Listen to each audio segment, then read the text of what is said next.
سلام دوستان، تو مسیر استان خوزستان چهارمحال هستم. یه نکته هست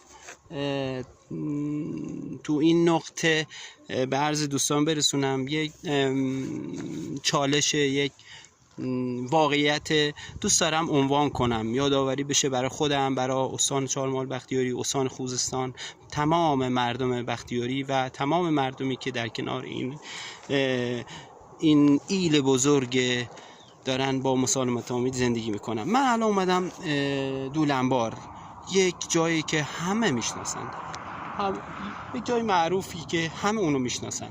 میخوام ثابت کنم ما مطالبه‌گر نیستیم، مطالبه‌گری رو برامون نمیخوان، خودمونم نمیخوایم. تاکنون خودمون که نیستیم هیچ نماینده‌ای مطالبه‌گر هم تاکنون مجلس نفرستادیم.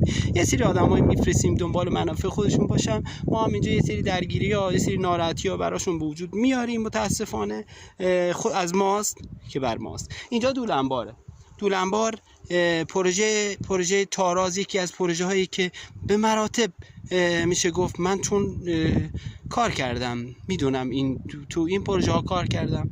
دولنبار بهترین واریانتی است که معمولا مسیر استان خوزستان و چهارمحال و بهترین واریانتی که در واقع تاثیرگذار تو این مسیر این 3 تونل تارازه که از گراب شروع میشه تا آخرین تونلش هم اینجا روی آسفالت که میگن دولنباره در واقع تموم میشه. 5 الی 6 سال یا بیشتر فکر کنم مناقصه رفته. من نمیفهمم پروژه‌ای که مناقصه میره عموما پول داره که میره مناقصه. مگه میشه بدون پول پروژه 6 سال رفته مناقصه؟ شرکت واضح میگم شرکت استراتوس برنده شده اما نیامد شروع کنه، کسی نگزید. اومدن به اسم تونل اینجا حدود 200 متر شاید هم بیشتر 2-3 تا سرپان زدن رفتن بالا.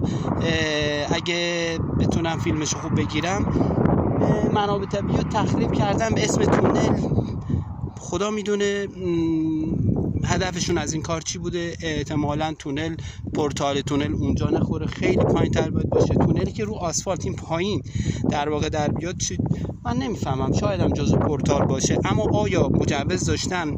الان اگر هر کسی اینجا یه شاخه درخت بشکونه فردا دادگاهیش میکنن. بازم نمیدونم چه جوری اونو دادگاهی میکنن، ولی از دادستان محترم 2 تا استان میخوام روی این ورود کنن. چه جوریه؟ یه پروژه 6 سال شروع شده اما 3 تا تونل که 100 متر تونل حفاری نشده. چه جوری تو استانهای همجوار، عرضم حضورتون اگه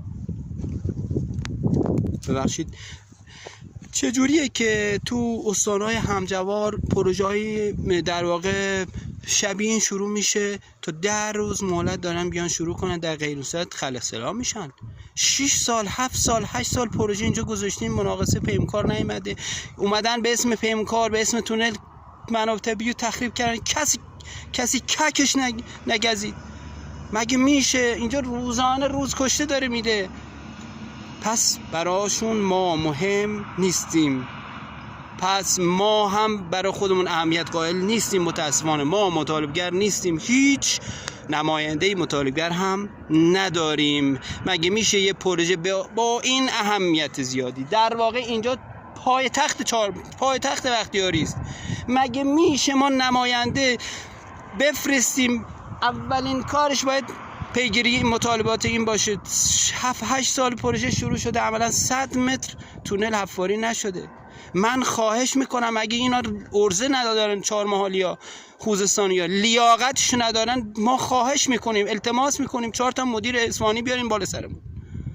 چاره‌ای نداریم. اونا مردمشون رو دوست دارن، اونا از کویر بهش ساختن. ما تو اوج منابع هستیم اما بیچاره‌ایم، بدبختیم، داری کویر میشه اینجا. به داد این مردم بریز. آقای دادستان، آقای نمیدونم کسی که میتونی کاری بکنیم از رضای خدایی کاری بکنید. اینجا روزانه چند تا خانوار اینجا به سوگ میشینن برای بچه‌هاشون، خانواده هاشون که عملا روزی 4-5 نفر با هم کشته میشن. دین و گونه اینا گردنتونه.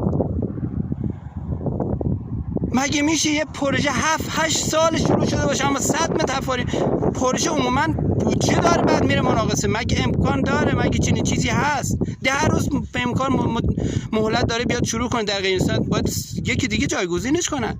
چه جوری اینجور پروژه تو اصفهان تو شهرهای همجوار تموم شدن، بهره برداری رسن، ولی اینجا هیچ که براش چون هیچ که براش مهم نیست. ما هم مطالبگر پس نیستیم. و سلام.